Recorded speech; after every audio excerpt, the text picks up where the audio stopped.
The process of mummification in ancient Egypt typically involved several steps. Removal of the brain. The first step was to remove the brain through the nostrils using a long hook or a special tool.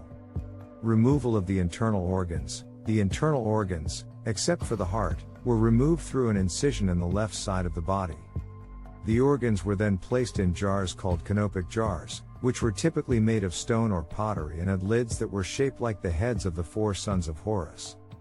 Drying out the body was covered in a salt called natron, which helped to dry out the body and preserve it. The body was left in the natron for about 40 days. Wrapping the body. Once the body was dried out, it was wrapped in linen bandages. The bandages were often coated in resin to help preserve the body and give it a more lifelike appearance.